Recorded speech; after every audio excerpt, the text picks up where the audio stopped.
kita download dulu ya VirtualBox dan Linux Fedora-nya. Kita download VirtualBox di website officialnya, lalu pilih package yang sesuai dengan sistem operasi yang kita pakai. Karena kami memakai Windows, jadi kami mendownload yang Windows Host. Selanjutnya, kami juga perlu mendownload ISO Fedora Workstation-nya juga. Di sini kami menggunakan website ini, kita pilih Fedora.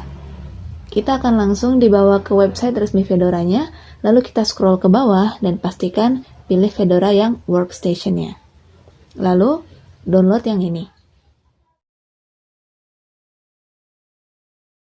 Setelah selesai download, kita langsung install VirtualBox-nya. Kita pilih Next. Pada bagian License Agreement, pilih yang I accept. Lalu, terus pilih Next dan pilih Install.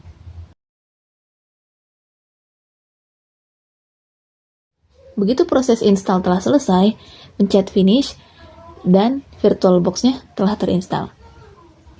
Otomatis akan muncul jendela seperti ini. Sekarang kita ke bagian instalasi Fedora di VirtualBox-nya ini. Kita mulai dengan memilih New, lalu VM name ini bebas, kita mau kasih nama apa aja. Selanjutnya, untuk OS yang dipilih, yaitu kita pilih Linux ya, lalu OS distribution-nya yang Fedora. Untuk spesifikasi virtual hardware-nya, base memorinya itu 4GB dan 2 CPU. Spesifik virtual hard disk-nya juga sama, kita ambil yang 40GB lalu pencet Finish. Setelah aman dibuat, kita langsung ke bagian Network. Kita ubah bagian Attach to-nya, yang tadinya NAT menjadi Bridge Adapter. Bridge Adapter digunakan agar VM mendapatkan alamat IP pada jaringan yang sama dengan komputer host, sehingga server dapat diakses langsung dari perangkat lain di jaringan tersebut. Lalu kita pindah ke bagian System. Pada Boot Device Order, kita pilih hard disk-nya ke bagian paling atas, lalu pencet OK. Selanjutnya kita ke Storage, pilih di device-nya, kita pilih yang empty. Lalu kita pencet gambar kaset yang ada di pojok kanan, lalu pilih Fedora Workstation Live. Dan settingan awal telah selesai. Kalau begitu, kita coba jalankan Fedora-nya. Dengan pencet Start yang ada di atas ini. Nah, setelah muncul jendela seperti ini, kita enter saja.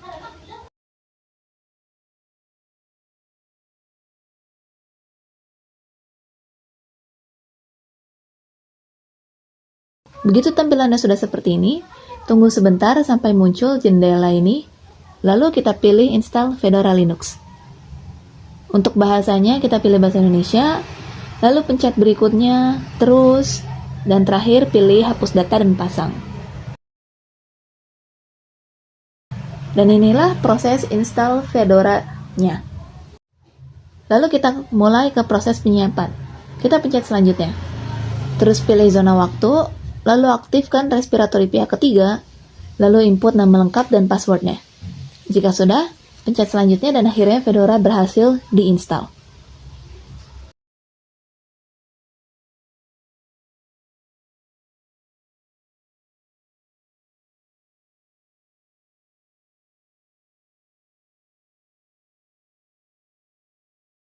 Setelah fondasinya sudah selesai dibangun, sekarang kita mulai ke bagian konfigurasi web servernya.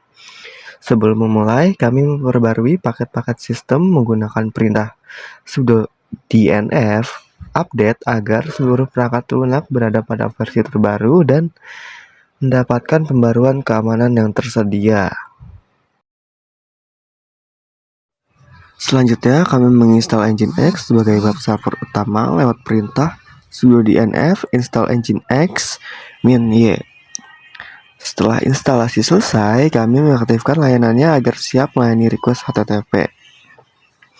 Tidak hanya sekedar menjalankan dengan perintah systemctl.nginx, kami menggunakan perintah systemctl enable agar layanan ini otomatis berjalan saat sistem booting. Kami juga memverifikasi statusnya dengan systemctl status untuk memastikan layanan Nginx berjalan dengan normal. Selanjutnya, kami menginstal MariaDB sebagai database server. Database server ini nantinya akan menjadi fondasi jika kita ingin mengembangkan aplikasi web yang dinamis. Nah, setelah MariaDB terinstall, kami menjalankan layanan database menggunakan perintah sistem ctl start MariaDB. Setelah layanan aktif, kami menjalankan MySQL _secure installation untuk melakukan konfigurasi keamanan dasar pada database server. Langkah ini krusial dalam sistem operasi untuk melakukan security hardening, seperti menghapus akses anonymous user, menonaktifkan remote root login, serta menghapus tes database guna memastikan database server kami berada dalam kondisi yang aman dan siap digunakan. Setelah instalasi selesai, kami menjalankan sistem ctl start MariaDB. Tidak hanya itu, kami juga melakukan beberapa langkah penting seperti sistem ctl enable. Ini menunjukkan server harus bersifat set and forget. Jika server tiba-tiba mati karena listrik padam dan menyala kembali, Nginx dan MariaDB akan otomatis aktif tanpa harus diketik manual lagi. Nah, selanjutnya sistem ctl status ini untuk memverifikasi apakah sesuatu benar-benar berjalan. Lalu MySQL secure installation. Ini adalah standar industri di mana kami tidak membiarkan database dalam kondisi default yang rentan.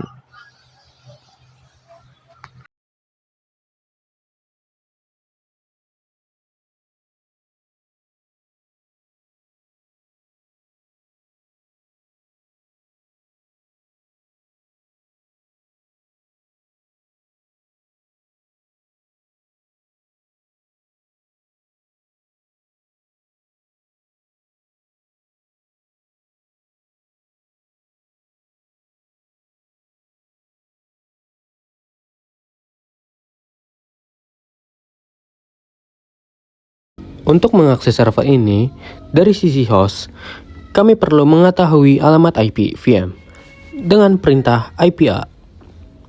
Di sini terlihat IP kami. Saat kami mencoba mengakses IP server melalui browser, muncul pesan 404 not found. Pesan ini menunjukkan bahwa web server Nginx sudah berhasil menerima perintah dari browser. Namun, halaman yang diminta belum ditemukan pada lokasi yang saat ini dikonfigurasi sebagai direktur web. Dengan kata lain, layanan web server sudah berjalan, tetapi konten halaman yang akan ditampilkan masih perlu kita siapkan. Untuk yang pertama, saat ini kita sudah memastikan bahwa Nginx berhasil berjalan dan dapat menerima koneksi dari browser. Langkah berikutnya adalah menyiapkan halaman web yang akan ditampilkan kepada pengguna. Untuk itu, kita akan mengubah file index HTML yang menjadi halaman utama dari web server Nginx. Kedua, dengan memodifikasi file kita dapat mengganti halaman bawaan menjadi halaman identitas atau landing page. Untuk melakukan modifikasi pada file index HTML, kami menggunakan editor Nano untuk mengganti konten default dengan identitas tugas kami. Selanjutnya, setelah file disimpan, perubahan sebenarnya dapat langsung diakses melalui browser karena kita hanya mengubah isi halaman web.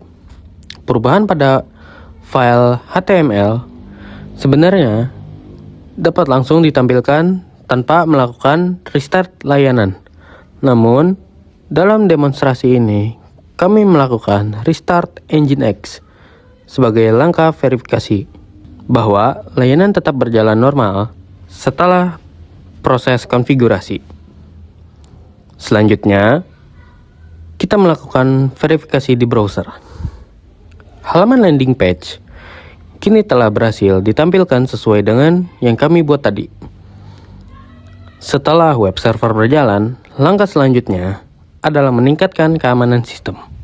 kami melakukan SSH hardening dengan mengubah port default SSH jadi 22 menjadi 202222 untuk mengurangi paparan terhadap pemindaian dan percobaan login otomatis yang diumumkan menargetkan port standar. Selanjutnya akan muncul seperti ini. Cari tulisan port 22, lalu ubah menjadi port 202222, lalu simpan.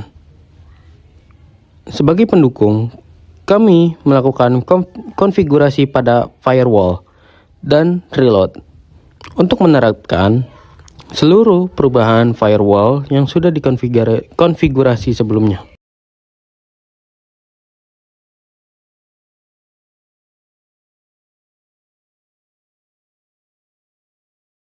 Setelah rangkaian uji coba itu, lalu restart SSH. Di sini, kami membuka port 2222 untuk mengakses SSH yang menutup port 22. Mari kita buktikan. Saat kami mencoba login, akses berhasil diterima, yang menunjukkan bahwa konfigurasi port baru sudah berjalan dengan benar.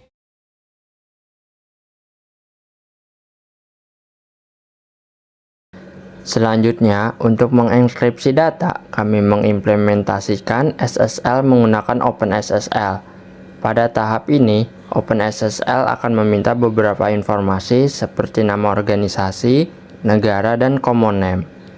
Untuk kebutuhan praktik dan sertifikat self-singet, informasi ini dapat diisi sesuai kebutuhan. Meskipun pada lingkungan produksi, sebaiknya diisi dengan data yang sebenarnya. Lalu, kita perlu mengkonfigurasikan NIC 443 SSL dengan Fedora kita. Pada blok server NIC, kami menambahkan konfigurasi HTTPS yang mencakup penggunaan port 443 serta lokasi file, sertifikat, dan private key yang telah dibuat sebelumnya.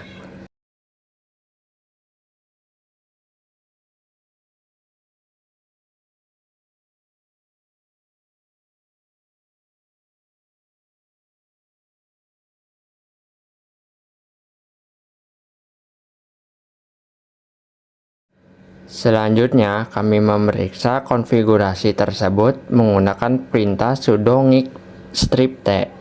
Jika muncul pesan syntax is OK dan test is successful, berarti konfigurasi ngic telah ditulis dengan benar. Setelah itu, kami mengizinkan akses HTTPS melalui firewall dengan membuka layanan pada port 443. Kemudian mereload firewall dan merestart layanan NIC agar seluruh perubahan dapat diterapkan. Saat membuka laman web HTTPS, browser akan menampilkan peringatan keamanan atau informasi bahwa sertifikat belum dipercaya. Hal ini terjadi karena sertifikat yang digunakan merupakan self-singet sertifikat dan belum diterbitkan oleh sertifikat authority (CIA) atau public. Jika kita periksa detail sertifikatnya, informasi kepemilikan sertifikat tersebut merujuk pada server kami. Hal ini memvalidasi bahwa NIC berhasil menggunakan kunci privat dan sertifikat publik untuk mengamankan data. Sebagai langkah terakhir, kami ingin membuka akses publik ke server lokal ini agar dapat diakses melalui internet, yaitu dengan ngrok. Tapi sebelum itu, kita perlu menginstal wget. Kami memiliki metode binary download untuk menginstal grok. Setelah file berhasil diunduh, kita cukup mengekstraknya dan menempatkan binary tersebut pada direktori yang dapat diakses sistem. Jika kami menjalankan ls-lh, terlihat file arsip ngrok yang telah berhasil diunduh dan siap untuk diekstrak. Selanjutnya, kami mengekstrak file ngrok, kemudian memindahkan binary ngrok ke direktori /user/local/bin/ menggunakan agar dapat dijalankan dari mana saja pada sistem. Dan inilah ngrok yang kita pakai kali ini, versi 3.39.6. Setelah melakukan konfigurasi auto token, kami menjalankan perintah grok http 443 untuk membuat tunnel ke web server yang berjalan pada port 443. Dari proses ini kami memperoleh URL publik yang memungkinkan web server diakses melalui internet secara real-time. Sekarang kami mendapatkan URL publik dari Grok. Dengan URL ini, siapa saja di internet dapat mengakses web kami.